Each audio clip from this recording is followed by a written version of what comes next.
what we wanted to do, certainly when we were working with Molly and Ruth and Bread Print Roses for 68 events, was very much to get people who are directly involved. So our plan A was to get people who are actually there. And despite the jokes about my age that have been going on in Bristol Radicalising Group this week, I wasn't there, right? So, but I did work in the aircraft industry for 25 years until 2016 when it became difficult to get work in Bristol.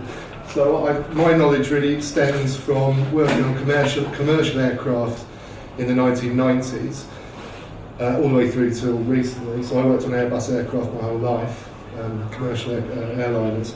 But what I did know was by being in Filton in the 1990s, I heard lots of stories and you gained knowledge, not only about the aircraft business, but also about the troublemakers. I used to be on the shop floor in the early 90s, and I knew pretty quickly from some people I already knew working at Filton, which were the most rebellious shops on the site. For example, the press shop, famously rebellious place.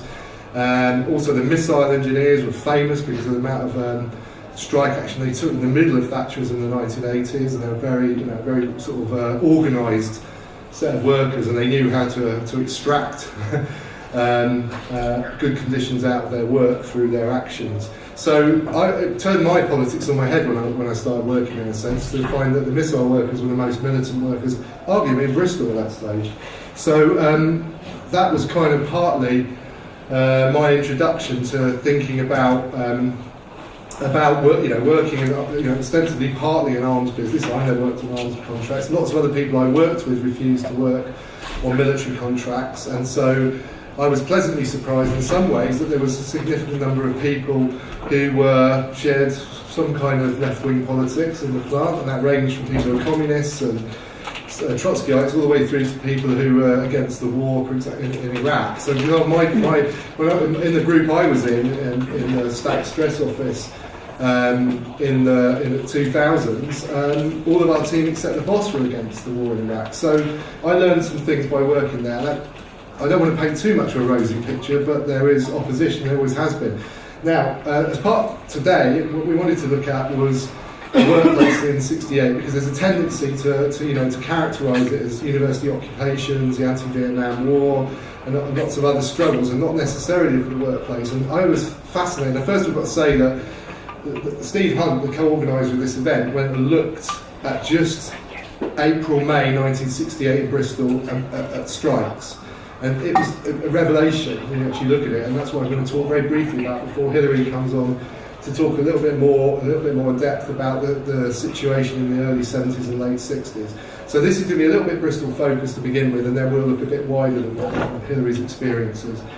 So these three pictures, these three things kind of, the first two are some research what we did in May 1968, looking at just at the aircraft industry strikes, and there's lots of other stuff going on as well.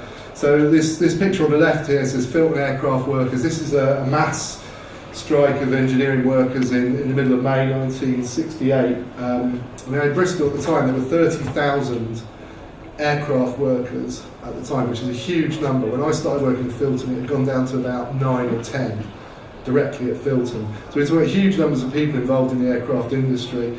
The second picture is even more interesting, which is related to this strike, which is a woman carrying an equal pay for women banner in the engineering strike, in the same strike. And the last thing on the end here is a pamphlet which was really kindly given to me by Mike Richardson, which I've stolen a lot of what I'm speaking out today from.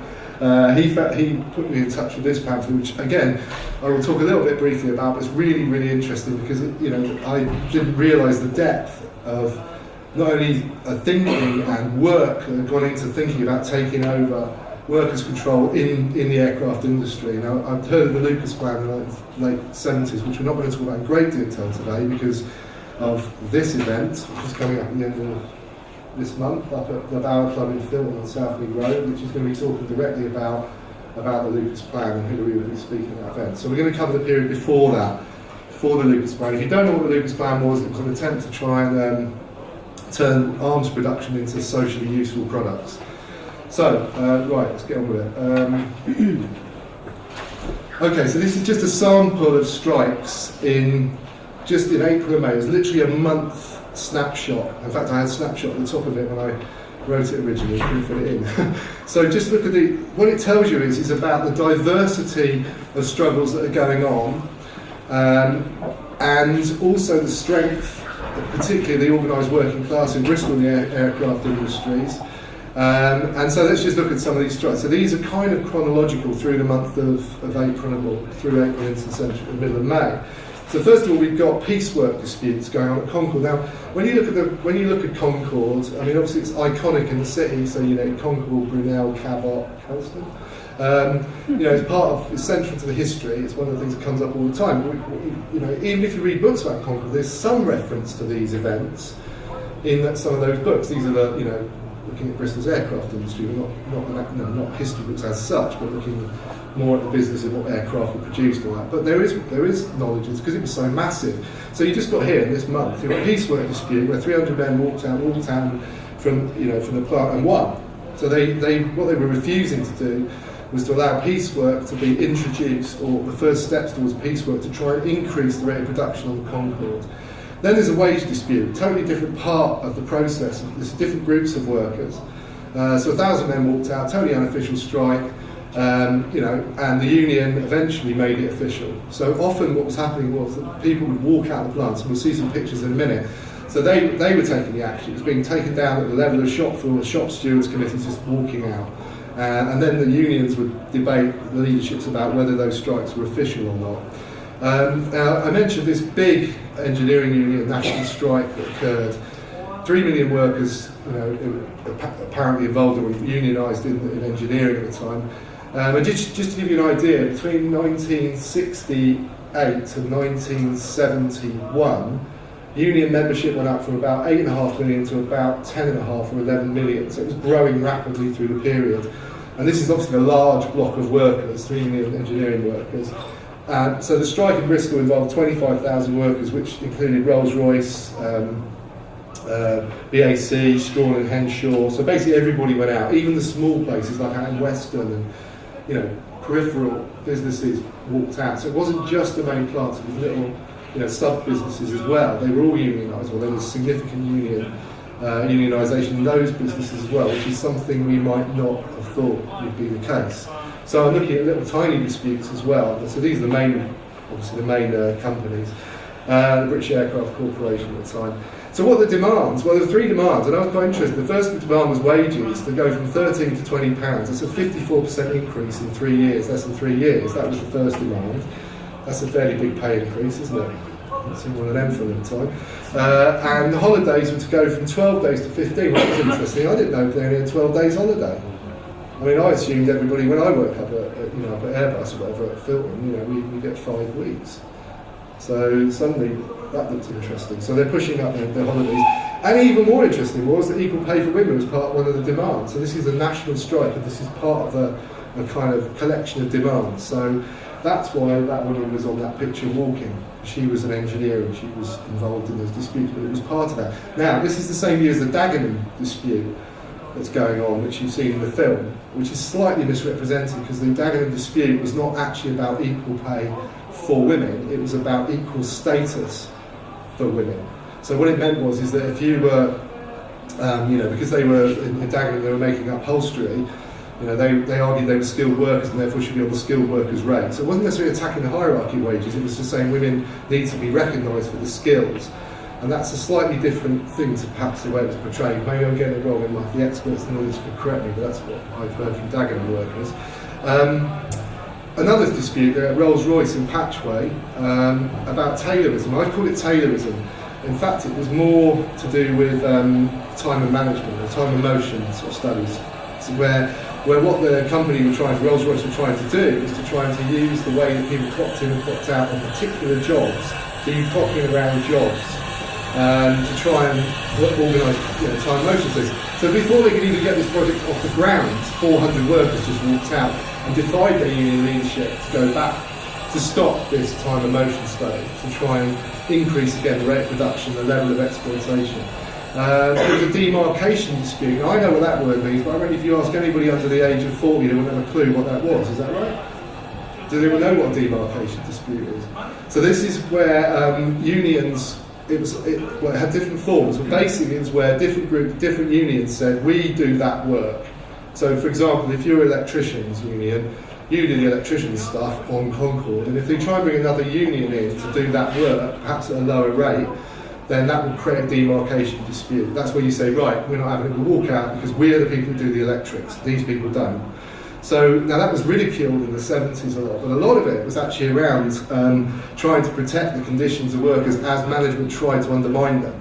So they were often portrayed as ridiculous disputes. Oh, one lot's walked out because somebody's tried to put a light bulb in or something, and that's caused a dispute. So there was some elements to that, but actually there was very important reasons why demarcation occurs, and of course it appears totally inefficient as well. But that's part of the class struggle that was going on inside major corporations in Britain, and certainly in the 1960s and 70s.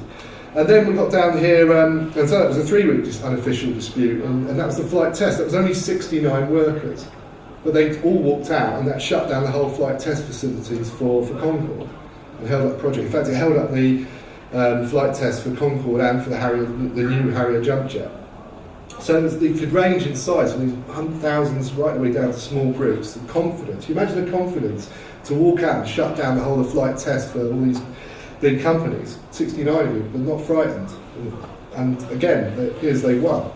So and finally, the last part of the month is marked by technicians being sent home from Toulouse in France, where obviously Concorde was being produced in Bristol and in France. It was a joint project, and so the Concorde technicians had to be sent home because the workers in Toulouse had decided to have a lock-in. So they, rather than be locked out, they actually welded all the doors shut to the factory, the gates and everything, and they stopped the police and the employers coming in, and the security guards or whatever. And so Concorde workers had to be rescued because they thought they might be trapped in the factory for some time at that point. So it was all part of the May 68 events and the mass strike of 10 million workers.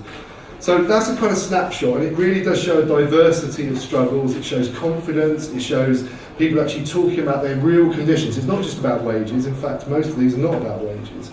So there's a whole plethora of stuff there which you don't probably come across, haven't really seen since the 70s in Britain, to any great degree. So here's some pictures. Again, I'll sort of point them out, but this one here is that's the National Engineering Strike, and people, this one here, walking up to Brandon Hill. Oops. Oh dear. This one here is a mass meeting. I think that's up on Brandon Hill as well. This one here at the bottom of the left is they're Concorde workers who just walked out of the factory and had a mass meeting outside the gates. And again, we don't see the mass meeting anymore. That's disappeared, and probably only appears in exhibitions by Jeremy Deller now. But and here is and here again is I think this is a sort of typical sort of way to drive a van up, stand on top, and hundreds of workers gather. So different kind of nature to these strikes as well, in the way that they were organised, and the kind of mass democracy that was essential to them. Right, I want to talk about the second subject now, which is workers' control. As I said, I didn't really knew very little about this in terms of Bristol until quite recently, and certainly I benefit from talking to Mike Richardson and looking at his work, and Andy Danford and a few other people who've worked on it over the years. But what I found very interesting was that pamphlet I showed at the start, which is this one here, The Aircraft Industry and Workers' Control. There was a couple of things that immediately struck me when I looked at it. First of all, it was kind of the Labour Party involved in it. So, to me that's like, what, the Labour Party involved in workers' control? It seems like a different planet, doesn't it? I mean, it's like, how did that happen? I haven't heard the Labour Party say that for a while. So, yeah. We would now. Oh, maybe, yeah, hopefully, yeah. Well, hopefully something will happen. Well, I don't know. I mean, I'm confident.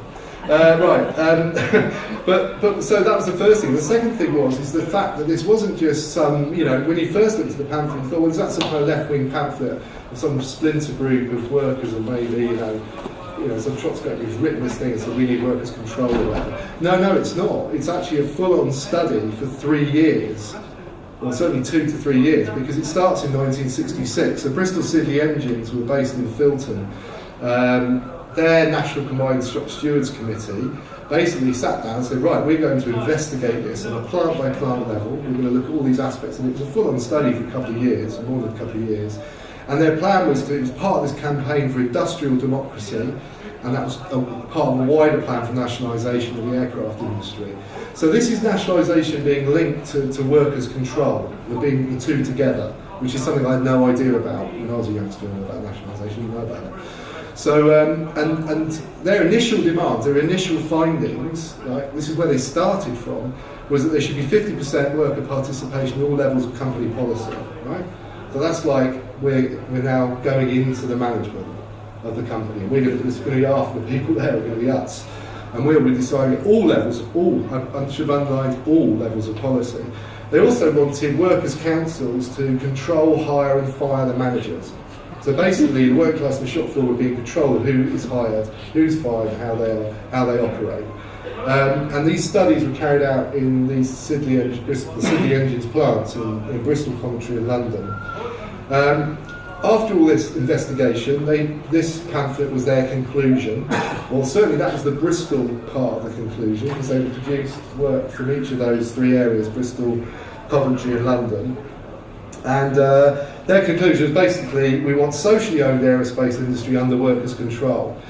Now, I'm not going to define at the moment what the difference between nationalisation of workers' control, nationalisation and social ownership is, because there are different meanings. I think hopefully Hilary can explain a bit about that, and we can talk about that in a minute. But that's interesting to me that they're not even using the word nationalisation, which is quite interesting.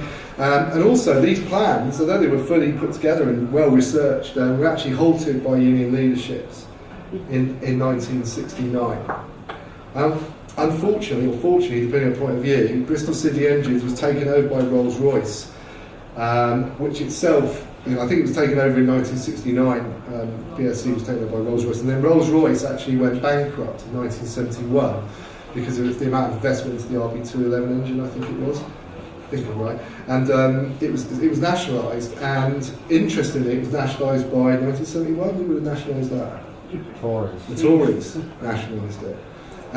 So nationalisation wasn't just a push from the base or from the unions. It was also coming about because British industries were going bankrupt, and the response was to nationalise them. And so the Tories did that, which was quite interesting. It sort of showed you that, in a sense, even within that's 1971, the height of the Industrial Relations Bill. Is that right? Mm-hmm. So this is interesting, sort of contradiction, perhaps, maybe, where you look at it. The last thing we'll say is, so the plan never got realised. It was partly stymied by union leadership, and it was partly stymied by the takeover by Rolls-Royce and then the nationalisation of Rolls-Royce. But nationalisation of Rolls-Royce was not nationalisation with workers' control or any of that. And that's why I put this last piece in. I won't talk too much about this, but Tony Benn, in the Labour government in 1974, Tony Benn became the Minister of Trade and Industry.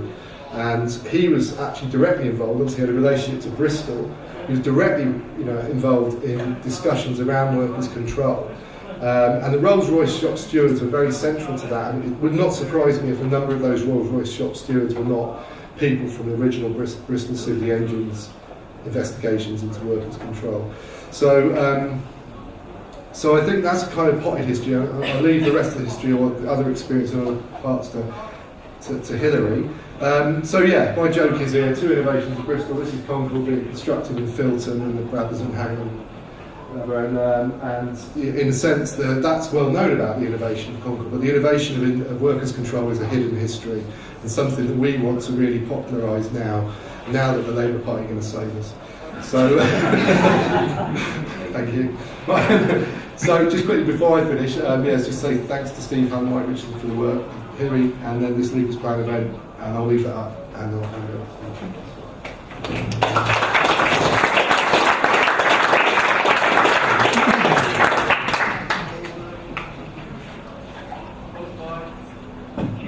Leaflets on this thing that people want to take with a way to the book through an event like this. Thanks, Roger. Read the book because we've got room for us, so it'll be going pretty quickly. Yes, so I learned masses from that, and I'm a bit of a last-minute add-on, so I haven't really been able to do the research, and sorry you've got to have me again. but I'll try and be briefer. I mean, maybe I should start a little bit with my personal experience, which illustrates the constant but not invariable overlap between the students' movement and what was happening in the factories, and particularly the growth throughout the 60s of a sort of more and more powerful shop stewards movement. So in Oxford, where I was at college, there was a very strong workers' movement in the car factories in I don't know, British Leyland then, or I can't remember exactly, Morris something. But anyway, that was out in Cowley, which was, just part of the city. And one of the student occupation at Oxford was actually stimulated by the fact that the workers were fighting productivity deals, and the IS, as it was then, which was very strong on fighting productivity deals and had quite a base in the radical sort of shop stewards organisations, was giving out leaflets in factories against these productivity deals by including, and this was by people who were in the university, and it got to the eyes of the university authorities, who said they were bringing the university into disrepute, because obviously the university authorities were on the side of the management at British Leyland. And so those students got notes saying that they needed to come to meet the university disciplinary, group, institution, which are these ridiculous people called proctors who would sort of go around like bats at night with sort of gowns, sort of arresting, as it were, delinquent students. Anyway, but at the same time as all this was happening, there were the French events that other people have talked about, and there was this demonstration in support of Danica and Bennett, not so much because of the dirty jersey, I don't remember that, but Di's telling us a good story there, but also because he was being attacked as being a German Jew, and the whole of the student movement came out saying we're all German Jews. So we decided we should all give out leaflets. So this meant all of us, some of us in very sort of hippie gear, remember wearing a sort of jumble sale fur coat and red tights on a scooter with friends on my back kind of thing. We all went out at 6 o'clock in the morning to these workers who were probably like kind of bleary-eyed, arriving to see all these sort of exotic-looking students giving out leaflets about productivity deals. So we then all got letters saying we had to go to meet the proctors. So there was this mass demonstration and mass occupation, but stimulated by this action in support of the workers. And it was also very radicalising, because at the same time as reading about Marx, and I remember reading that on wage, labour and profit or something, but we were reading these pamphlets by Marx and going out there and seeing, the idea of getting up at like 5 o'clock in the morning to be at work, on an assembly line in the dark, was completely, this seemed like a complete dictatorship of everyday life. So for me, at any rate, I was totally middle class, brought up in a very bourgeois household in Leeds. This was completely, radicalising in practice what I was reading in Marx in theory. So that has set me off on a constant sort of trajectory, as it were, of working with shop stewards and working with working class organisations, because that seemed to me crucial to any notion of really systemic change. So that kind of relationship, I don't know whether that happened in Bristol, but I think there was that. And also we'd be reading the papers about, the Labour government trying to fight the shop stewards movement through a place of strife. So there was an awareness, as part of the kind of awareness of what was happening throughout the late 60s, of the importance of the growing power of the shop floor. And then came the Tory government, the Heath government in 1970, and then we were beginning to see the kind of rationalisation, so-called, of industry by multinational corporations closing down unprofitable plants.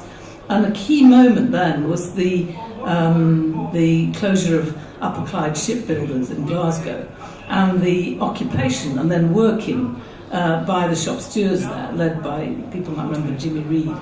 And that was crucial for many reasons, partly because it was an expression of that power, also because it was actually not just an occupation but a working. So these shop stewards, including engineers, designers, were all working together to keep the yards going, because they didn't believe that there weren't, ships to be built. And it had a radical effect on Tony Benn, who was also, by then he was completely disillusioned by the Wilson government. Okay, naive and so on, the white hot heat of technology didn't lead to the social justice that he believed in, and he went to UCS, and he had this great belief in British industry. He was quite a patriot and sort of quite a believer in the British state and all this. So he was like really struck by the fact that the people who were saving British industry were the workers, not management. So that led him to ally with the workers' movement, and it began to help stimulate and support the emergence of a very different kind of labour movement from the sort of very conservative, with a small c, Labour Party, parliamentary party, and trade union leadership, which was the kind of old labour movement. And it led in particular to, or not led, but it strengthened an institution called the Institute of Workers' Control, which Sheila's already talked about. But it was very important, not just for me personally and other people who experienced it, but I think it was an example about the importance of institutions, sort of infrastructures, groups of people who share values of socialist change, democratic, sort of, if you like, libertarian socialist change from below. And the importance of institutions that maintain a continuity and a kind of recalling of history, a sort of publicising of historical traditions that have been obliterated by dominant institutions. So the people that ran this, Tony Topham, who Sheila's referred to, and Ken Coates, they documented all the sort of experiences of workers' control going back to the Upper Clyde in the beginning of the century, the 20th century, and the strength of the shop stewards movement then, how that then dispersed to different, when they were defeated or after the war, it was dispersed to other industrial centres like Tyneside, like Sheffield, and where the shop stewards continued to organise. And the Institute of Workers' Control documented all this and sort of kept it alive during, difficult times. The shop floor movement was very weak, during the 30s and so on. But as the shop floor movement became stronger, they were there. They were already there. They were already beginning to politicise that shop floor strength and taking it beyond, stimulating it beyond pure sort of factory militancy into a wider vision of industrial change. And then they allied with Tony Benn and his allies Eric Heffer and Stuart Holland and began to create this sort of political industrial movement that was very rooted. So they knew, they were very canny and sort of, organic types of activists themselves, worker intellectuals. And they brought together these shop stewards, not in a kind of vanguardist way, but a sort of collaborative way. And by then I was working as a researcher with Shop Stewards Combined Committee in Vickers Armstrong, which was a big engineering company that in Tyneside, where I was making tanks and other sort of military equipment.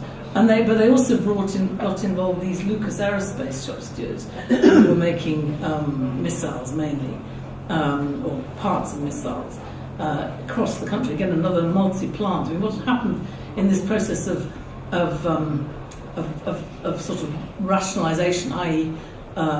Sort of getting rid of loss-making parts of a company, acquiring, there's lots of acquisitions of taking over of the loss-making companies and bigger companies sort of swallowing them like these metaphors of sort of big fishes swallowing smaller fishes and growing and becoming more powerful. So there was this increased centralised power of the corporation, able to divide and rule all these different shop stewards committees.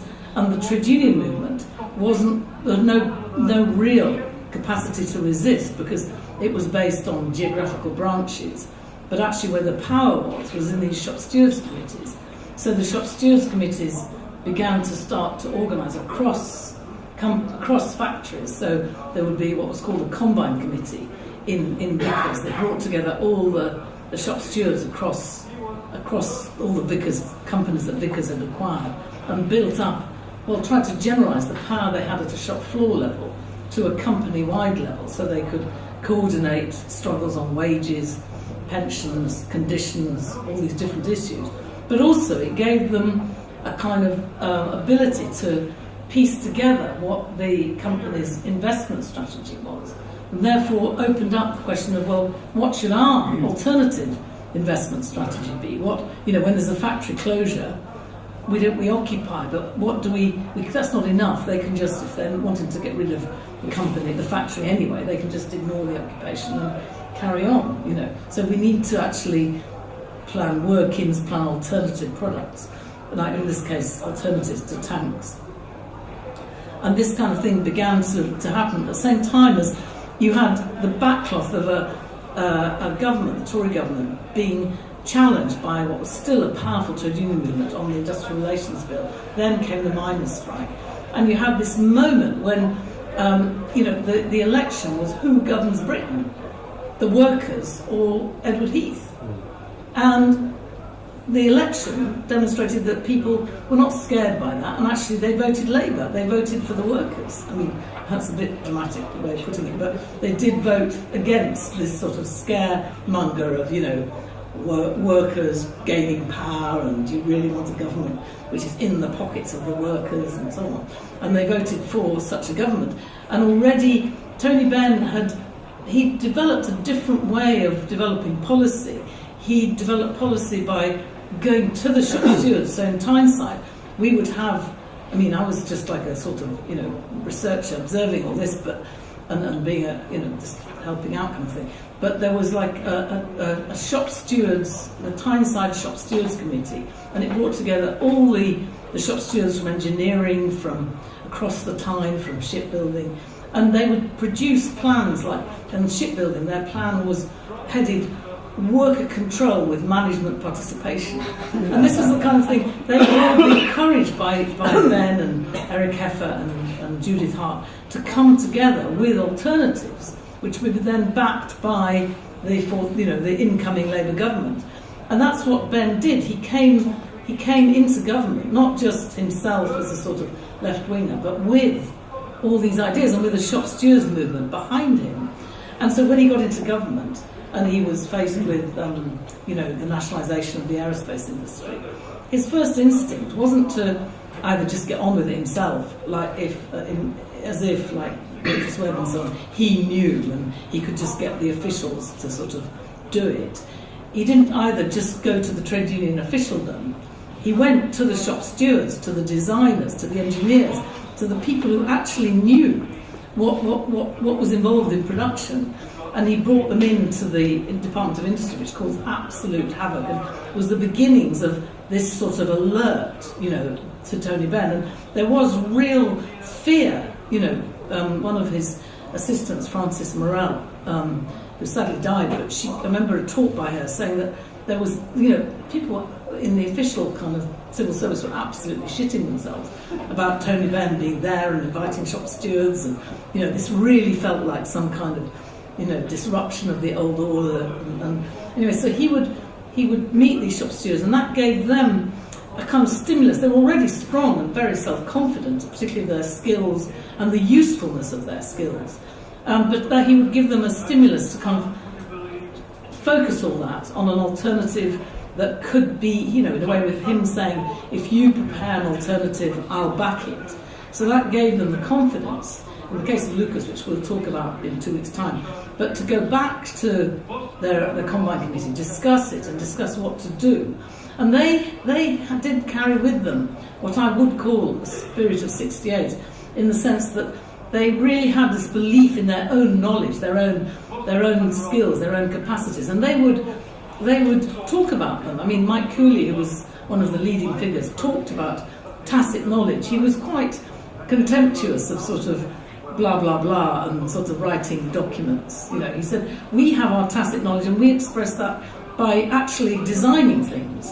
So the alternative plan wasn't just another huge document, although, I think huge documents can be useful. But was actually, they designed alternative products, the road, rail vehicle, energy conservation products, medical products, and used this as a kind of agitprop around the country.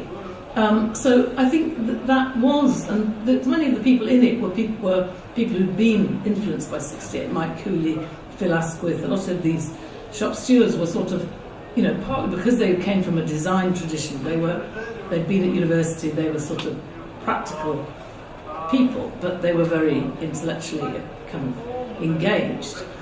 So I think that's one important legacy. Plus, they had a sense of their own power. Their power is transformative capacity, for which they needed the power of domination, the power of the state, as a resource, but not to dominate. So they would always be quite autonomous. I found lots of echoes of the women's movement. They stressed their autonomy, they stressed their practical knowledge, and you could see also the trade union movement as a means of sharing that knowledge, socialising that knowledge. So it wasn't just the individual entrepreneur, as Hayek and the far right talked about it, but actually was something that could be socially shared and could be the basis of a kind of planning that was experimental rather than certain and from above. So more of that in 2 weeks' time. But I think that all points to the importance of a different kind of labour movement and institutions that provide a means of keeping those ideas, that spirit of 68 as it's developed, alive. And we almost need a new Institute of Workers' Control. But I think that in a way the present Labour Party, I don't want to have the zeal of a new recruit, but I am a new recruit. And I think that they are keeping those ideas alive. So somebody said, we hope that they'll take these ideas on. But they have already. It was interesting because in the midst of all this sort of Cold War revival around the Salisbury poisoning and Corbyn being a sort of Stalinist and sent by the Kremlin and all this kind of thing, both John McDonnell and Corbyn were launching what they called the New Economics, which was basically the idea of public ownership under workers' control. And I learned thinking, because I was involved in a discussion of it the next day, and I thought it'll be on the Today programme. And sure enough, there was a discussion, but nothing about that. But whoever it was, who was that guy, that Tory, Jim Robinson. Anyway, but whichever one it was sort of questioning John McDonnell, but nothing about his actual idea. So you can be excused for not realising that was already on the agenda. And just finally, just to clarify this, not for me to lay down anything, but I think this is like nationalisation, social ownership, workers' control. I think the concept of nationalisation, but honestly, this is only sort of speculation. I think it maybe was inherited from the war. So it's this idea of nationalisation, bring things under the control of the state for the benefit of the nation.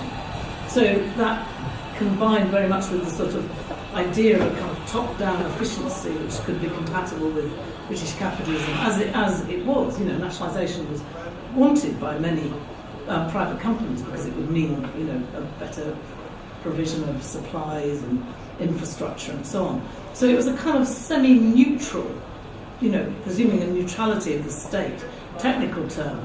Public ownership was a bit more political, saying public ownership of industries in the interest of the public. So that would imply that the brief of these industries was not simply to make profit, but to meet public needs.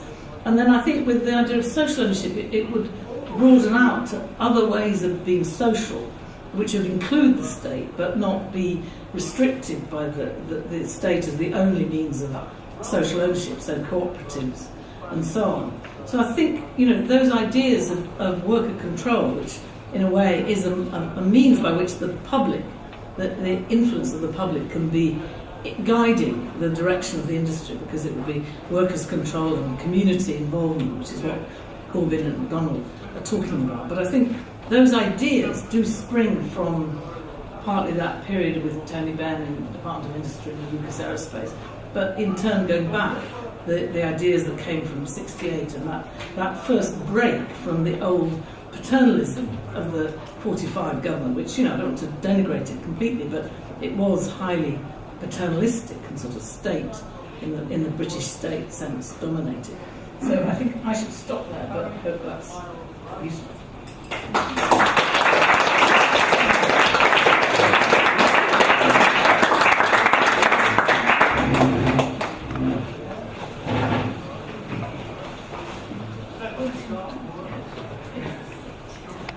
Well, we've got a few questions. Actually, I was going to ask the first, how did you manage to get a Labour party? Anyway, lots of people can't get in, do they? Anyway, surprisingly you're in. Right, sorry, question over here. Yeah, I was very interested by what you were saying, Roger, about the shop stewards that you came across when you started working in aerospace were clearly part of a long tradition that went on back over time. How much of that tradition is still alive for the Labour Party to now, in this moment of opportunity, until the next smear comes along at least, or the current one digs really, really hard in and throws us all out. But yeah, what opportunity is there for John McDonnell to talk to people coming out of, not just the traditions of 68. I mean, part of what Hilary was saying was very, very interesting, that there was a clear, concrete historical writing of a shop steward tradition taking place in the 60s and 70s. What's John Ross work with? That's a really good question. Our first reaction is all the way through the time I was in, working in Bristol, actually, in the sort of 90s through to recently.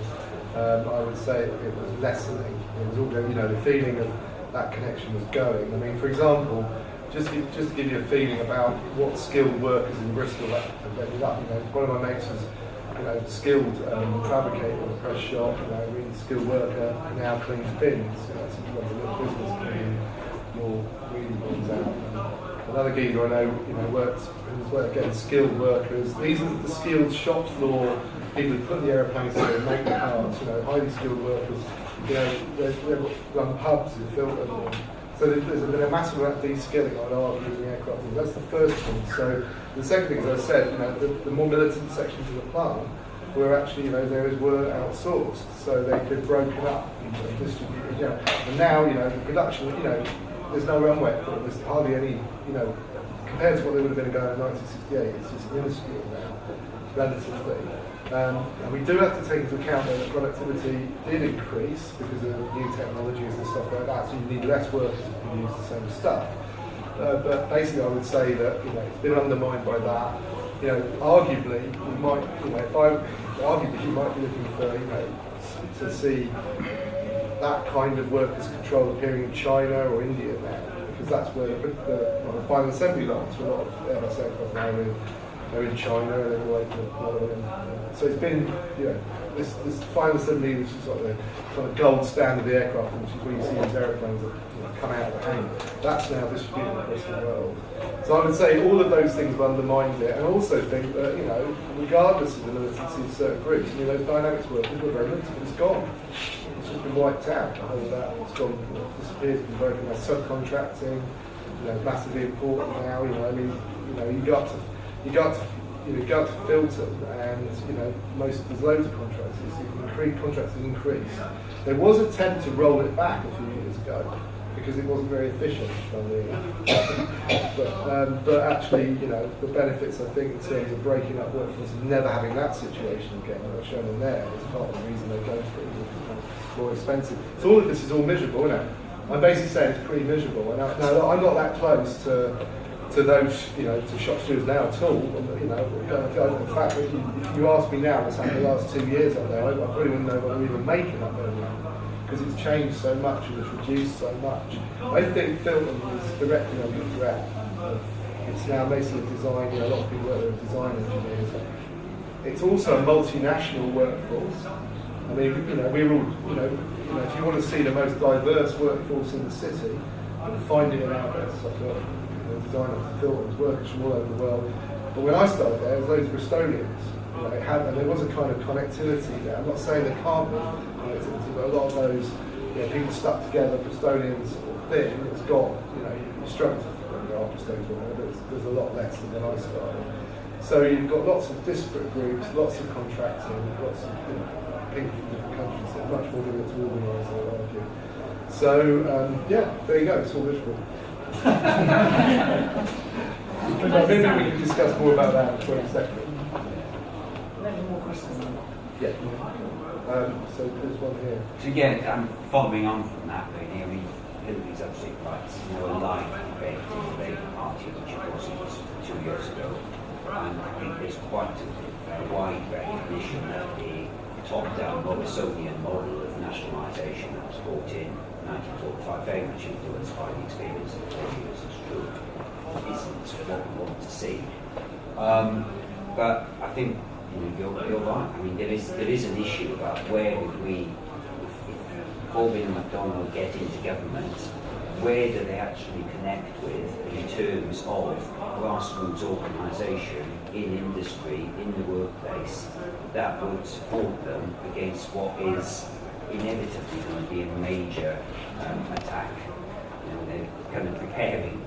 There's a phony war that happens every other month in the Labour Party at the moment. I mean, clearly, if they were in government, there would be a major problem there.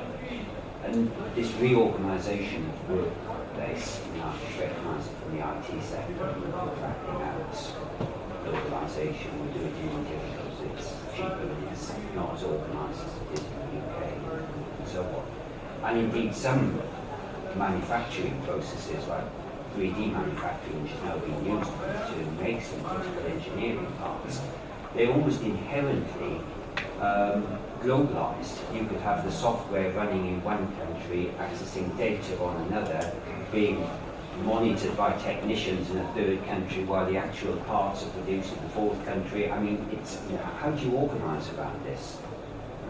Plus the whole questions about the gig economy and the way in which some people in that area are now beginning to organise. I was at the May Day March in Cardiff yesterday, and they had representatives there of sort of couriers who are now beginning to organise, around Uber Eats and Deliveroo and so on.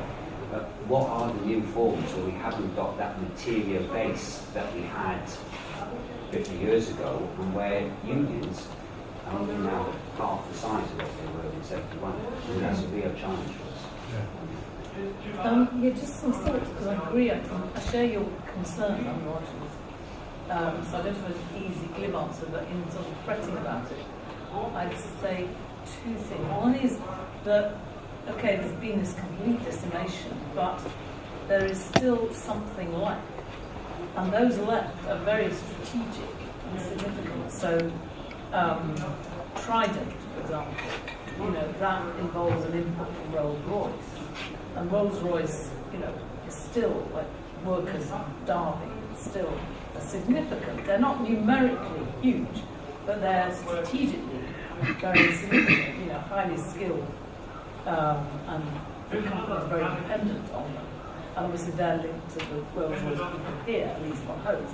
So I think maybe we've got to do a bit more, almost like investigative, have a more investigative side to our politics, where we actually find out what's going on and talk to people and unite and see, what actually exists, and then maybe help. I think, in a way, your question about the conscious writing history, which was definitely going on with the Institute for Workers' Control, and was a resource, that points to the importance of the radical history group here, and how radical history is a really key resource at this moment, linked to a more investigative approach to what exists, where there is leverage. And then I think the other point I'd make, I'm not trying to be polyamorous and see the silver lining, but I think this new generation of people who were radicalised by the outer globalisation movement, the Occupy movement, and so on, a lot of them are highly skilled technical workers, and they're often very clued up and very politically engaged with what's happening to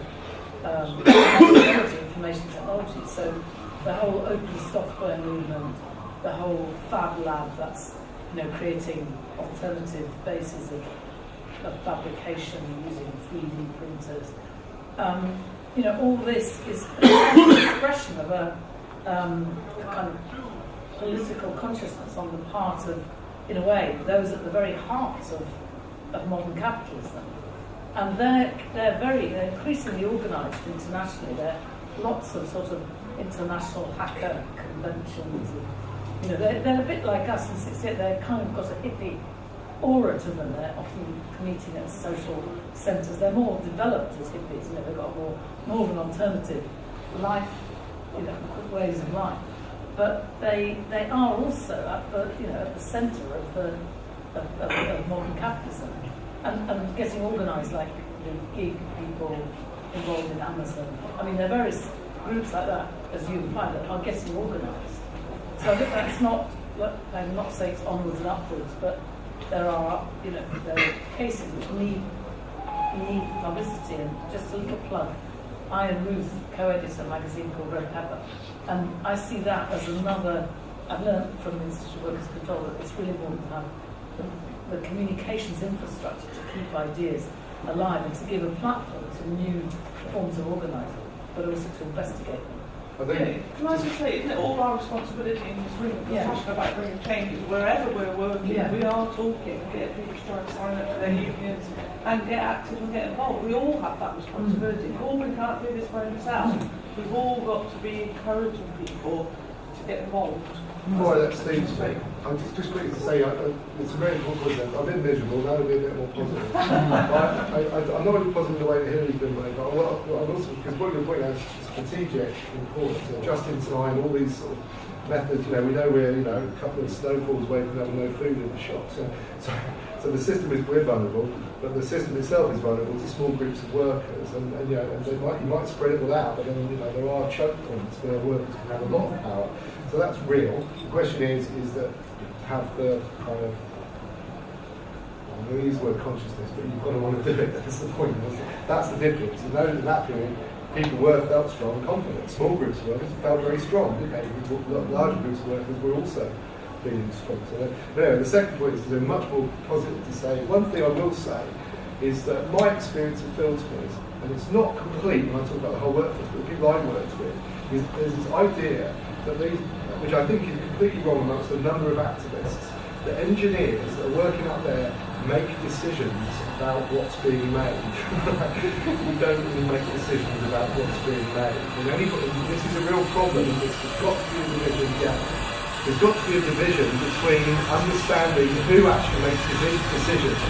And so I would say, if you were up there, up the building, and there was some change, maybe, but if there was some change, and you said, right, we want solar-powered airships, right, they'd be up for it. Right? They will not, the creative and that energy you were talking about of those shop stewards to design and produce stuff, they will go for it. They're not there going, no, we want to make stuff that's bad. That's a ridiculous idea.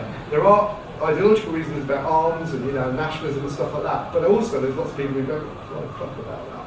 So they would want to do something. So don't underestimate the people who are up there. It's just quite right. We need to find out what is going on. And you have to work in an environment where the unions are nowhere near. They're nowhere near what this is. Far away in terms of their power or influence.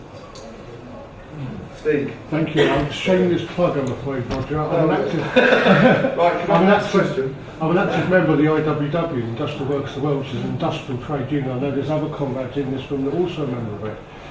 We work across all industries. If you're working class, you're in, basically. Whilst we work with, what do you call it, skilled labour, we also represent sex workers, for example, the delivery drivers, Spanish cleaners in the NHS hospitals, and we've had quite a few victories because we're worker-led. But another thing, the point I'm trying to make, and I'm going to make it very quickly, is I think we're one of the few unions that are actually growing at the moment.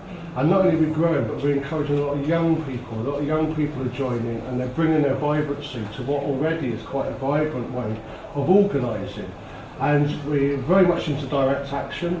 We will do casework, we do casework, but also we're more than likely to stand outside your office with 60 munchkins, embarrassing you and stopping you being able to make capital, make gain, whilst we get a result, basically. I'm really sorry, I've been giving this sign a lot. Okay.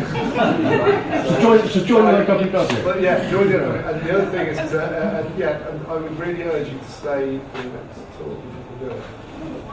It's quite right.